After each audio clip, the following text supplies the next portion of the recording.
Assalamualaikum warahmatullahi wabarakatuh. Kita bertemu lagi di pertemuan 11 perancangan aplikasi web.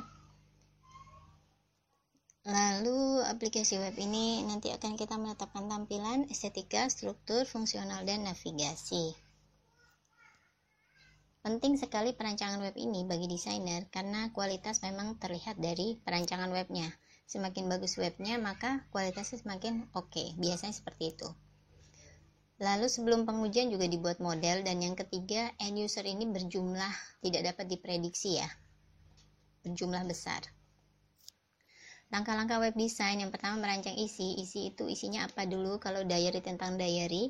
Lalu yang kedua estetika, keindahannya dan tidak terlalu kontras warna-warnanya, bentuk-bentuknya juga dilihat itu sangat indah.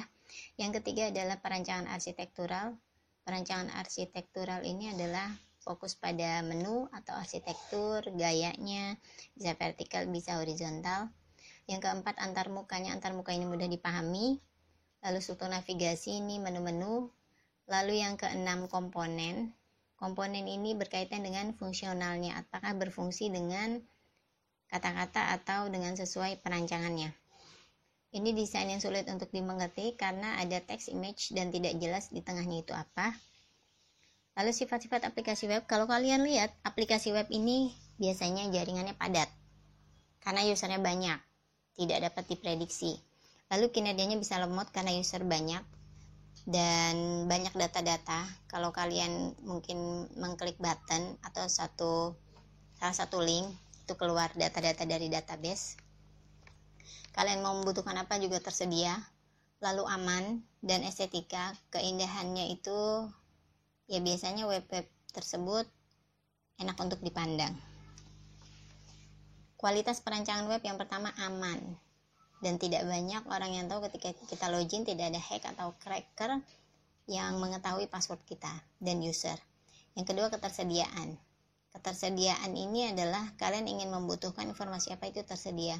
Lalu waktunya juga cepat. Skalabilitas ini tadi kebutuhan, kalau end usernya semakin banyak maka dia tidak semakin lemot. Yang keempat waktu untuk masuk ke pasar. Waktu untuk masuk ke pasar ini adalah contohnya itu web berkaitan dengan bisnis, contohnya penjualan. Nah ini user, ini adalah tampilan yang kurang bagus karena user itu dipilih harusnya dimasukkan saja. Lalu ada login dan ada comment button, harusnya ada lupa password atau cancel atau apa. Dan dua waktu ini terlalu jauh. Kualitas aplikasi web yang pertama adalah mudah untuk digunakan sehingga user tidak bingung. Yang kedua, fungsi-fungsi sesuai dengan navigasinya. Misalkan navigasi simpan, maka berfungsi sebagai simpan, tidak yang lain. Yang ketiga, keandalan. Kalau kalian mengklik link, dia akan cepat, andal, cepat keluar linknya. Lalu bisa tadi ya, pemulihan dari kesalahan, kalau error dia bisa pulih kembali.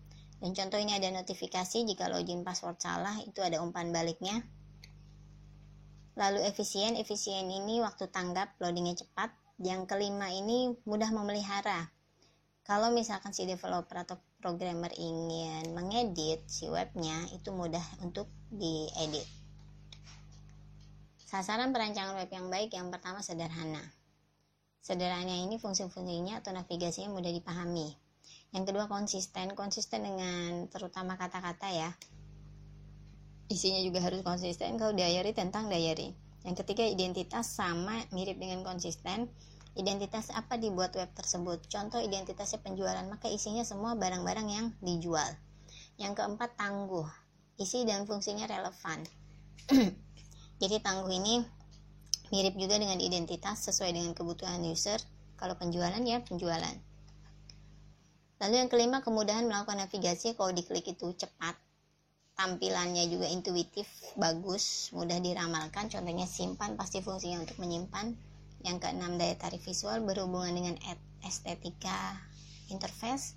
Yang ketujuh adalah kompatibel ini dapat dibuka di semua browser.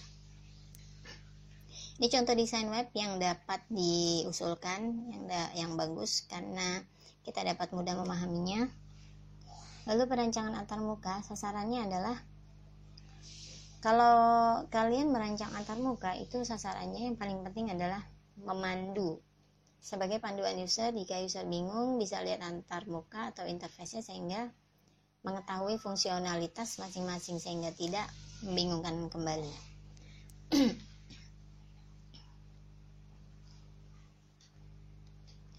Selanjutnya, ini contoh yang berbasis Android yang tidak membingungkan ya. Ada anak, ada tugas, berarti isinya berupa anak, isinya berupa tugas, dan tidak navigasinya sangat jelas. Yang kelima adalah perancangan estetika. Estetika ini adalah berkaitan dengan grafis atau keindahan. Grafis itu contohnya, kalau kalian membuat isi jangan terlalu panjang sehingga butuh scroll bar ke bawah terus jadi malas untuk membaca. Isinya pun harus sesuai dengan temanya. Lalu pengelompokan fitur navigasi dikelompokkan kalau memang itu berupa data pesanan ke data pesanan semua. Nanti ada contohnya di bawah. Resolusi layar, banyak sekali web-web yang ketika dibuka di browser di Android itu tidak dapat terbuka semua aplikasinya atau layarnya. Ini contohnya pengelompokan, ada data penyewa, ada data mobil, jadi dikelompokkan sehingga memudahkan user untuk membaca web tersebut. Lalu yang keenam adalah perancangan isi. Perancangan isi ini adalah jangan terlalu banyak tadi seperti yang saya bilang, dan jangan terlalu banyak gambar sehingga kecepatan pengunduhannya itu dapat cepat gitu dan dibatasi. Lalu ini contohnya detail isi buku. Isi yang sangat simpel ya, sehingga kalau user ngeklik itu dapat keluar dengan cepat, dapat tampil dengan cepat. Yang ketujuh, perancangan arsitektural. Arsitektural ini berkaitan dengan objek-objek isi, jadi objeknya sehingga menarik untuk ditelusuri. Arsitekturnya bagus, mungkin vertikal, horizontalnya pun tata letaknya indah ya. Lalu juga dapat mengelola interaksi user. Ini yang akan saya beri latihan nanti, kalian mencari link-link web untuk struktur linear. Struktur linear itu gambar seperti ini, dia ada vertikal, lalu grid itu adalah dimensi horizontal dan dimensi vertikal. Itu contohnya grid, nanti kalian mencari linknya. Lalu struktur hierarki ini adalah horizontal bergerak melintasi cabang-cabang vertikal. Ini seperti struktur organisasi ya. Struktur jaringan ini berkaitan satu dengan yang lainnya, bersifat komposit. Arsitektur aplikasi web, ada 3 lapisan, bertujuan untuk memisahkan antar muka dari mekanisme navigasi dan dari perilaku yang dimiliki oleh aplikasi. Jadi ada 3 lapisan, ada antar muka, ada perilaku, ada navigasi. Lalu MVC ini banyak digunakan oleh web-web sehingga aman. Yang pertama pengendaliannya ini mengelola akses ke model, jadi aman ya, tidak sampai ke lapisan yang paling dalam. Yang kedua ini model, memuat semua isi yang bersifat spesifik. Jadi modelnya itu bisa memuat semua isi yang dirancang tadi. Yang ketiga view ini juga memuat semua yang dibutuhkan oleh user. Tampilannya ada dan user tidak perlu mencari terlalu kompleks.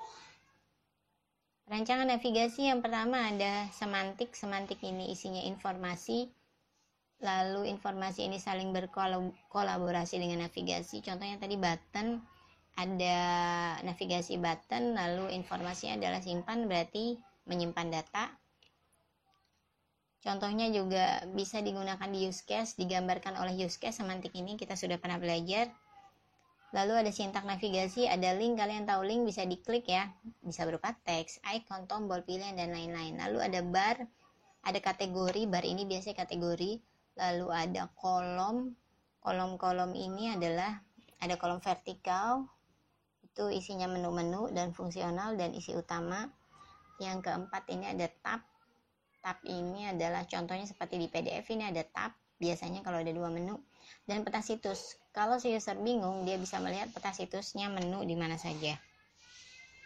Ikon navigasi yang kurang jelas karena di sini hanya simbol-simbol, tidak ada kata-kata ya, jadi user bingung ini artinya apa, apalagi user yang baru menggunakan.